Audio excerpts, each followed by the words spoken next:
Good evening, and welcome back to the Poe Museum for the latest installment of the Curator's Crypt. And you could have seen this episode already by supporting the museum's work at patreon.com/PoeMuseum. Why not help us out with preserving and presenting this priceless collection of Poe portraiture? And while you're at it, have you happened to notice that most of these portraits look the same, even Vincent van Gogh back here? That's because they all show Poe when he's about 39, 40 years old. Don't you start to wonder what he would have looked like younger? What he might have looked like without his mustache?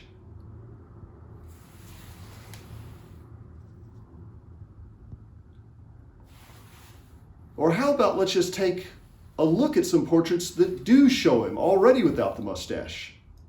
Let's start out with the trailer miniature.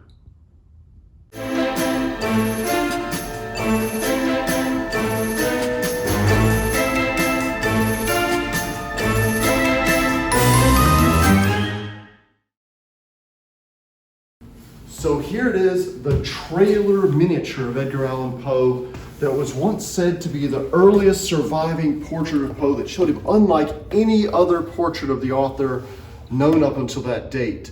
It shows him without his mustache, about the age of 26 or 27, while he was here in Richmond working at the office of the Southern Literary Messenger. It's also about the same time that he got married. Now, it's called the trailer miniature instead of the Edgar Allan Poe miniature because the first known owner was Robert Lee Traylor. He was a Southern literature collector around the turn of the century. And when he bought this in 1905, he announced that he'd made the discovery of a lifetime. This was going to show Poe unlike we'd ever seen him before. Unlike those old portraits, this is him right at the start of his career. Now, the trailer miniature was popular for a while. It actually appeared in print here in a 1905 History of the Southern Literary Messenger, and also in this 1949 History of Richmond Celebrities. So why don't we know this portrait better today? It's probably because it's a fake. It was actually based on this oil painting by Samuel Osgood, done about 1846. This is a copy. The original one's owned by the New York Historical Society and is now hanging in the National Portrait Gallery up in Washington, D.C. So how did this painting become this painting? Now we can see there's obvious similarities. They both have the same curl of hair right there. The pose is the same. The shadow under the nose is in exactly the same place. The clothing has been changed a little bit, and the side whiskers here in the original oil painting have been removed to show him in the younger picture. But still, there's enough of a difference to think this couldn't really be based on this. Well, the answer is this is based on a copy of this. And it started out shortly after Poe's death. His literary executor, Rufus Griswold, we've heard about him on earlier episodes, he wanted a portrait of Poe to put in the front of his new collection of Poe's works. So he commissioned one of Poe's friends, John Sartain, to make this mezzotint engraving of Poe. And it still doesn't look exactly like the original painting. It's a pretty good job, but it has sort of a vacant look to the eyes. It's not quite the Poe we're used to. But then years later, in 1885, so 35 years later, Sartain made a copy of that painting for John J. Moran's book, A Defense of Edgar Allan Poe.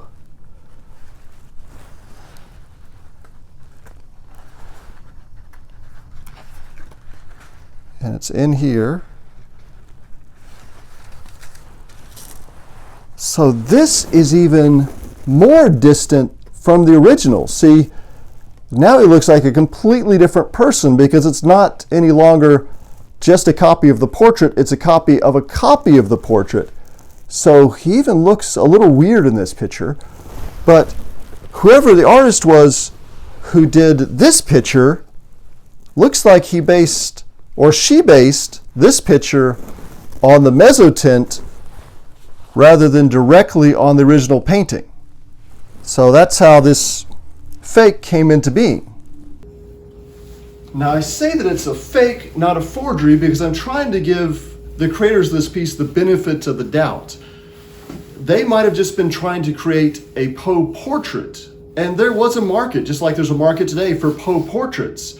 And even today, I could paint a portrait of Edgar Allan Poe, and it would be a phenomenal portrait because I'm an amazing painter. But if I'm not trying to pass it off as something it's not a fake or a forgery, it's just not a modern portrait. It didn't really become a fake until somebody else tries to pass it off as something it really isn't. Like this painting, it's called The Falls of James. The museum acquired this in 1924 because they thought that Edgar Allan Poe had done it. There's no reason to believe it is Poe's work except for this little Poe signature right down here. But the signature is a forgery of a Poe signature. We can tell it's a lot newer than the rest of the painting. So the painting didn't start out as a fake, but it became a fake when somebody forged a signature. Now here's another pop quiz for you. We've got a little Poe letter here, actually signed E.A. Poe. Now is this a fake or forgery? It looks a whole lot like an authentic Poe letter, but it actually says right down there it's a reproduction, so it's actually just a reproduction. It's not trying to trick anybody into thinking it's something that it isn't. Now earlier I told you that I was going to show you some actual portraits of Poe without the mustache and show a little bit how he would have looked. And this is from Graham's Magazine from February of 1845. It's the same time that The Raven was published over in the American Review.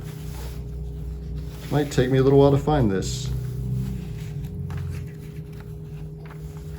And this is slightly younger Poe than we're used to seeing him. He's about 35 years old here.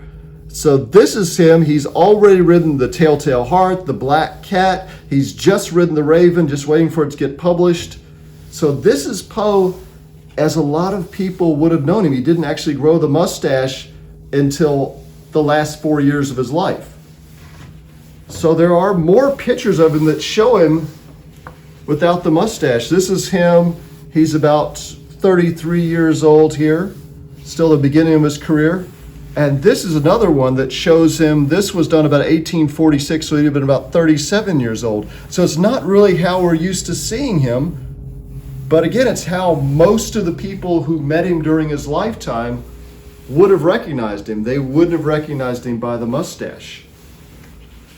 But this is still Poe in his 30s, and we want to see how Poe would have looked when he's a little bit younger. So here it is. This is not a fake or a forgery. It's sort of a synthetic photo.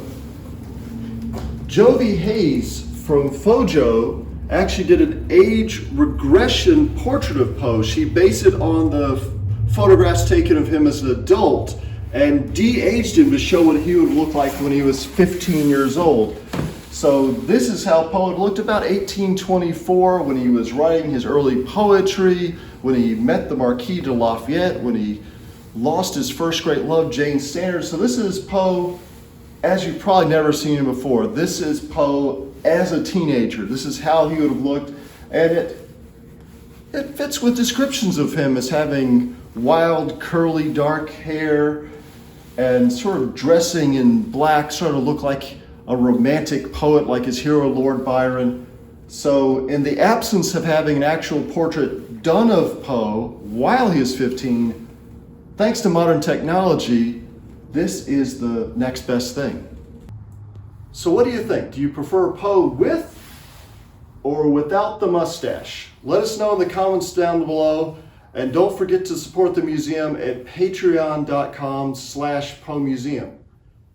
And how would you like to see Poe now as you've never seen him before? So here is Poe as you've never seen him before. What if Edgar Allan Poe were a cat?